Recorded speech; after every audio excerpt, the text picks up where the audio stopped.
दादा, आज आपका 75 बर्थडे है। हाँ हाँ बेटा, आज मेरा 75 बर्थडे है। आओ बच्चों, आज आज मेरी कहानी मैं आपको सुनाता हूँ। इस विशाल जीवन में कुछ लोग अपने परिश्रम से कुछ ऐसे मुकाम हासिल कर जाते हैं कि उनकी कहानी दुनिया को कहना जरूरी हो जाता है। ये कहानी है मुंबई में रहने वाले माणिकचंद कोठारी जी की, जिनका जन्म 27 अगस्त 1946 को कोठारियों के फोल में राजस्थान में बसे एक गांव भीनमाल में हुआ।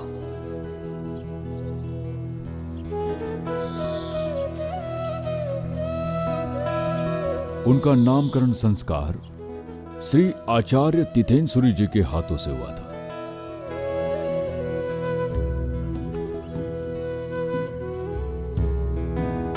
उन्होंने उनका नाम रखा माणिकचंद।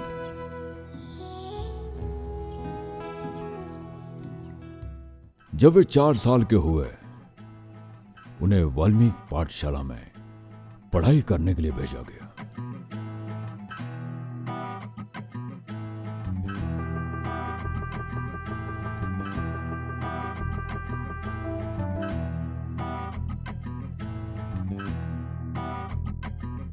वहां उनकी मित्रता किशोरमल मेहता, घेवरचंद वंदन, पृथ्वीराज बोहरा व हीराचंद बापना जी से हुई। विद्यालय में सभी बच्चों कबड्डी खेल का आनंद लिया करते थे।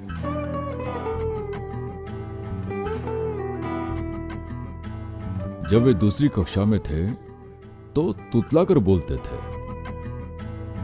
उनके दादाजी सुबह स्कूल में जलेबी और दूध लेकर आते थे, और जब माणिकचंद जी गर्मा गर्म जलेबी तुतलाकर बोलते तो कक्षा में पढ़ने वाले सभी बच्चे हंस देते थे। जलेबी दूध, जलेबी दूध।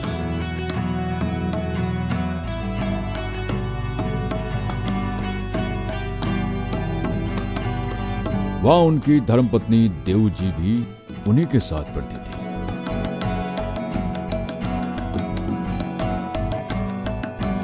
पर तब उन्हें इसका ज्ञान नहीं था कि वे आगे चल के उनकी जीवन संगिनी बनेगी।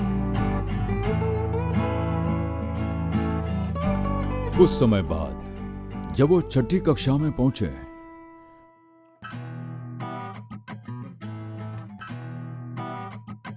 तो उनका नाम हाई स्कूल में लिखवाया गया था। वहां उन्होंने 2 साल तक पढ़ाई की। 1957 में उनके माता पिता के साथ केवल 2 रुपए के टिकट में भीनमाल से मुंबई लेकर आए।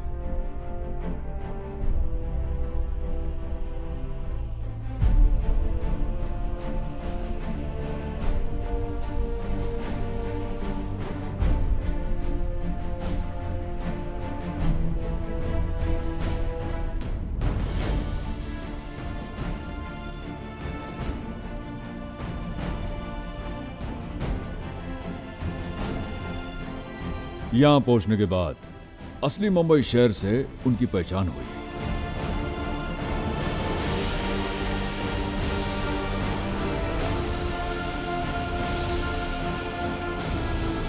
जो उनकी कल्पना से बिल्कुल अलग था।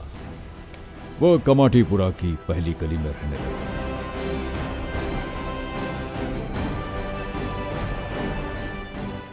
बाद में उन्हें परेल की टीटी तुलसी मानस मंदिर स्कूल में 9वीं कक्षा में भर्ती कराया गया।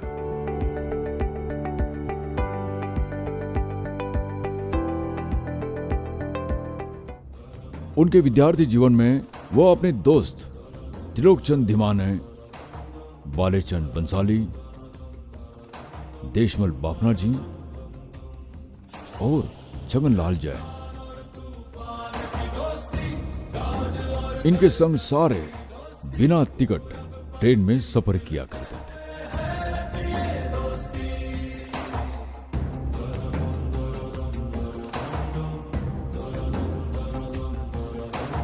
रोज उन सबको घर से स्कूल जाते समय 10 पैसे दिए जाते थे। सारे दोस्त 5 पैसे में 1 गिलास दूध और 6 जलेबी नाश्ता करते थे। एक बार स्कूल के सारे बच्चों को फिल्म दिखाने ले गए।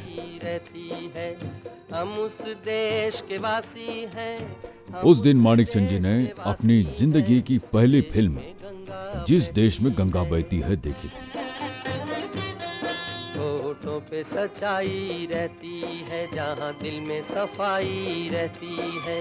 हम उस देश के वासी हैं, हम उस देश के वासी हैं। उसके बाद मानो कि उन्हें फिल्म देखने की जैसी आदत सी पड़ गई। अब माणिकचंद जी किशोर अवस्था को त्याग कर जवानी में कदम रख चुके थे। 8 फरवरी 1964 को उनका विवाह बचपन की उनकी दोस्त देऊ जी से बड़े ही धूमधाम के साथ संपन्न हुआ।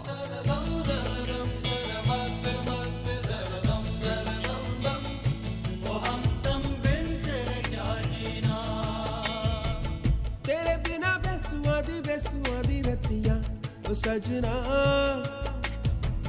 तेरे बिना बेसुआदी रतिया ओ सजना हो रुखी रे। नई नई शादी के बाद जीवन का हर एक दिन मानो उत्सव सा लगता था। माणिकचंद जी को घूमने का बड़ा ही शौक था।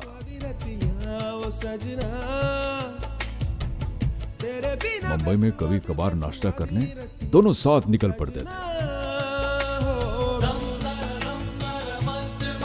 जैसे जैसे गृहस्थी जीवन आगे बढ़ती गई, वह अपनी धर्मपत्नी देऊ जी के संग हर साल घूमने के लिए मनाली, वैष्णो देवी, शिमला, मसूरी ऐसा करके एक स्पॉट तो जरूर घूम जाते थे। ये सिलसिला चलता रहा और माणिकचंद जी का उनकी धर्मपत्नी देऊ जी के संग भारत टूर भी पूरा होता रहा।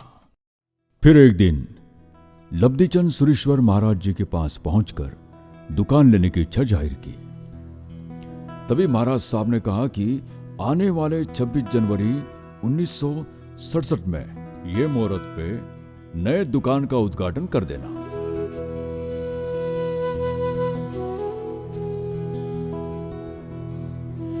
फिर माणिकचंद जी ने 28,000 में अपनी पहली दुकान खरीद ली और 26 जनवरी को दुकान का उद्घाटन भी कर दिया। माणिकचंद जी हमेशा अपनी धर्मपत्नी देऊ जी को लक्ष्मी के स्वरूप मानते थे, क्योंकि शादी के बाद उनकी तरक्की होने लगी थी और आर्थिक तौर पर वे मजबूत होते गए। वह दिन रात मेहनत करके अपने लिए नया नया प्रॉपर्टी खरीदने लगे।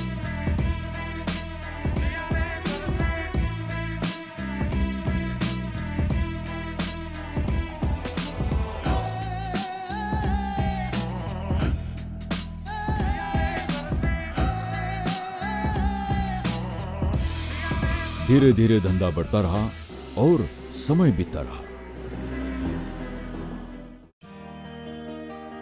माणिकचंद जी चाहते थे कि उनके माता पिता तीर्थ यात्रा का आनंद अवश्य लें, और एक दिन उन्होंने अपने माता पिता को शिखर जी यात्रा पर भेज दिया।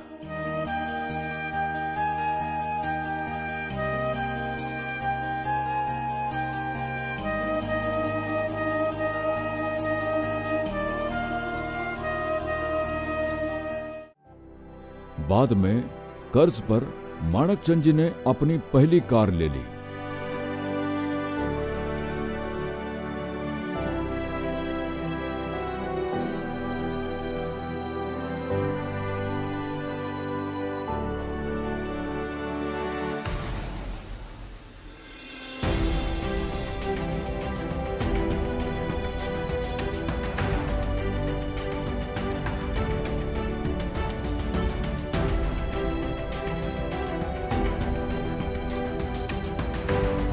और वह जब अपने पिताजी को रेलवे स्टेशन से कार से लेने गए तो उनके पिताजी ने पहले तो कार को देखकर झूम उठे और फिर भावुक होकर पूछा, क्या सच में अपनी गाड़ी है?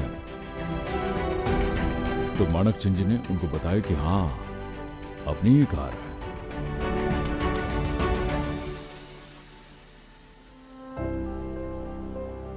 तो उनके पिताजी बहुत ही खुश हो गए और माणकचंद जी को शाबाशी देने लगे।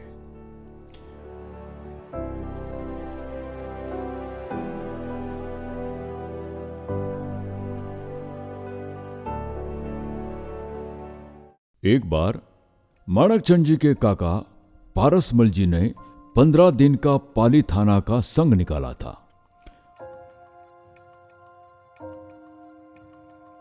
उस संघ में माणकचंद जी के पिताजी, जो भाइयों में सबसे बड़े थे, उन्हें माला नहीं पहनाया गया और इस बात का उन्हें इतना बुरा लगा कि वो रोने लगे। वो इतने दुखी थे कि किसी को कुछ बिना बोले बस रोने ही लगे। माणकचंद जी को भी इससे काफी बुरा लगा।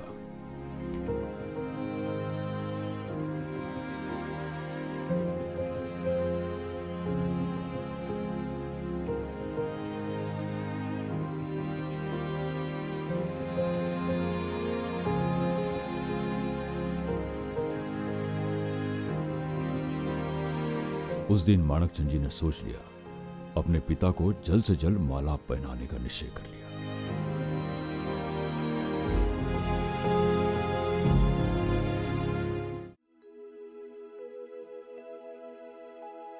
वर्ष 1979 में आचार्य श्री शुभंकर सूरी जी के आशीर्वाद से माणकचंद जी ने उपध्यान करवाया।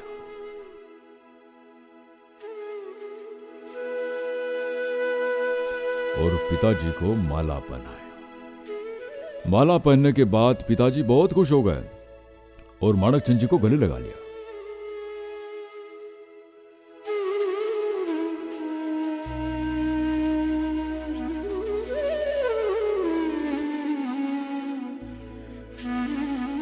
वहां से माणकचंद जी धर्म के मार्ग पर जुड़ गए। गुरु जी की आज्ञा मानकर माणकचंद जी ने सन 1989 में कीर्ति स्तंभ का निर्माण कार्य शुरू करवाया और सन 1994 में वह 7 मंजिल भव्य इमारत बनकर तैयार हुआ। गुरु जी के मार्गदर्शन में अब माणकचंद जी जीवन को समझने लगे थे। माणकचंद जी सोने के व्यापारी थे और आगे चलकर उन्होंने कपड़े का व्यापार भी शुरू कर दिया।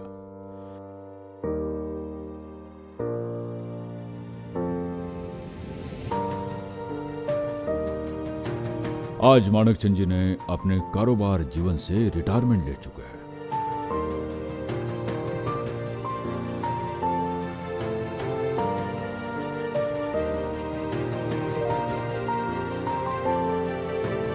और आजकल रिटायरमेंट के बाद माणकचंद जी सिर्फ सामाजिक और धार्मिक कार्यों में ही अपना ध्यान देते हैं।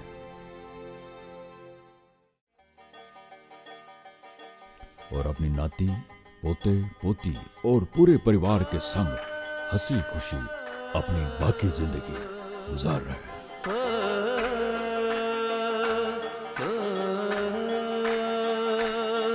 है दिल लाया है बहार, अपनों का प्यार क्या कहना। मिले हम छलक उठा खुशी का खुमार क्या कहना। खिल खिल चेहरे से आज घर है मेरा गुल गुलजार क्या कहना। माणकचंद जी का जीवन भीन माल से शुरू होकर कमाटीपुरा की गलियों से होते हुए आज जहां पहुंची है और जिस तरह से वह सारी चुनौतियों का सामना करके सफलता पाने में कामयाब हुआ है, माणकचंद जी को समाज के सम्मुख एक आदर्श के रूप में प्रस्तुत करते हैं। जय जिनेंद्र।